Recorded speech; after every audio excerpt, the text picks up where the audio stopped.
Assalamualaikum warahmatullahi wabarakatuh. Nama saya Bunga Julita dari kelas MBS 5B dan NIM 1904030068. Adapun di video kali ini saya akan menjelaskan mengenai tahapan dari manajemen kinerja. Yang pertama adalah tahapan perencanaan. Tahapan perencanaan ini adalah tahap awal dari manajemen kinerja, yang dimulai dengan perumusan visi misi, tugas pokok, dan strategi-strategi dari perusahaan.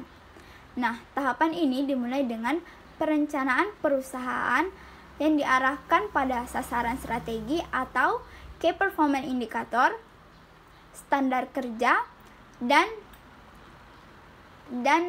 aktivitas SAMRT. Lalu kemudian tahapan ini akan bersifat top down, lalu kemudian akan ditetapkan oleh manajemen kinerja. Di perusahaan. Lalu, CEO akan menetapkan sebuah visi, baik itu visi jangka panjang maupun jangka pendek. Dan juga selanjutnya manajemen perusahaan akan membuat sebuah pedoman rencana ke depannya sekaligus cara untuk mewujudkannya.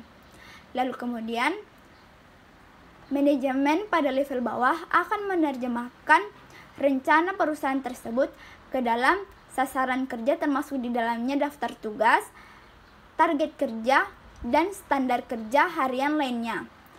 Sebagaimana di salah satu perusahaan yang saya teliti baru-baru ini yang memberikan informasi bahwa di perusahaan tersebut melakukan perencanaan kerja atau target kerja kepada karyawannya secara periodik dan diumumkan kepada karyawannya.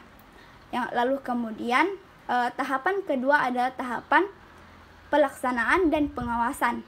Tahapan ini merupakan tahapan lanjutan dari tahapan awal, namun melibatkan pengawasan di dalamnya. Tahapan ini bertujuan untuk mengukur sejauh mana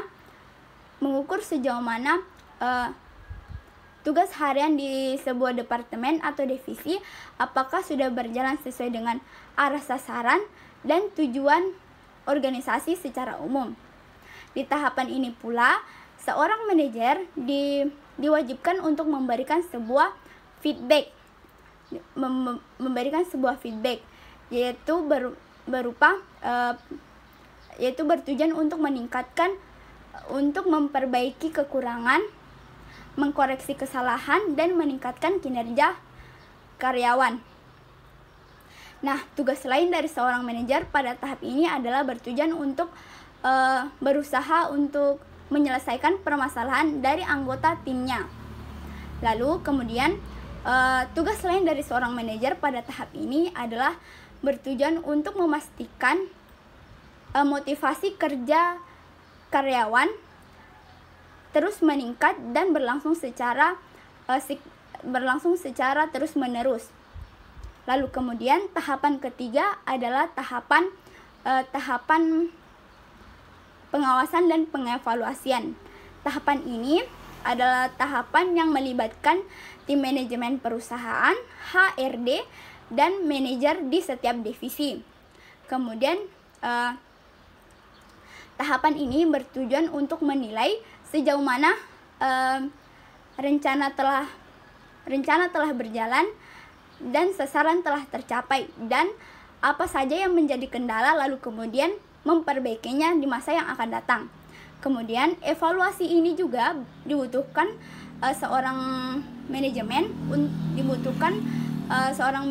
untuk dijadikan bahan evaluasi untuk memperbaiki perusahaan tersebut. Lalu pada tahapan ini juga karyawan akan dievaluasi di suatu periode tersebut dan akan diukur pengalaman baru apa yang dialami pada periode tersebut. Nah, lalu pada tahapan ini terdapat 7 metode dalam melakukan pengevaluasian pada karyawan.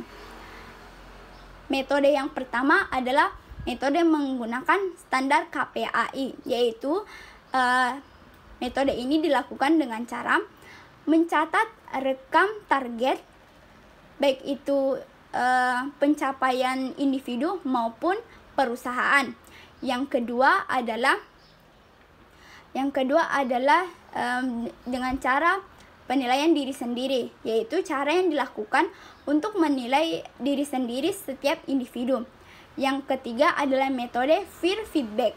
Metode ini adalah metode yang digunakan dengan cara menarik umpan balik, yaitu menilai atau menimbang karyawan satu dengan rekan kerjanya. Lalu kemudian yang keempat adalah metode feedback 360 derajat. Metode ini hampir sama dengan peer feedback, namun lingkarannya jauh lebih besar dari peer feedback tersebut, yaitu menarik umpan baliknya itu tidak hanya dari rekan kerja, melainkan juga dari divisi lain. Terus metode yang kelima adalah metode menggunakan skala.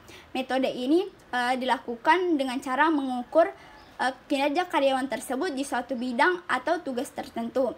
Yang keenam adalah metode feedback berkelanjutan. Metode ini dilakukan dengan cara pengukuran kinerja dari atasan ke bawahan, bawahan ke atasan.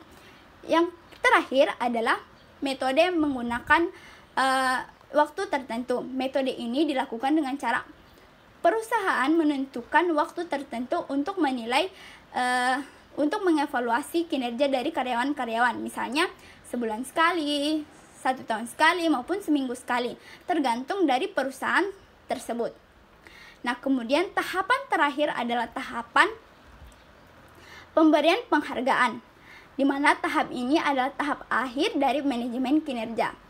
Tahapan ini pemberian penghargaan ini bertujuan untuk meningkatkan kinerja karyawan, sekaligus memberikan motivasi karyawan untuk terus bekerja sesuai dengan target yang telah ditentukan oleh perusahaan. Lalu kemudian penghargaan ini terdapat 2 jenis, yaitu finansial dan non-finansial. Penghargaan finansial ini berupa bonus, dan sedangkan penghargaan non-finansial itu berupa kenaikan jabatan atau promosi jabatan.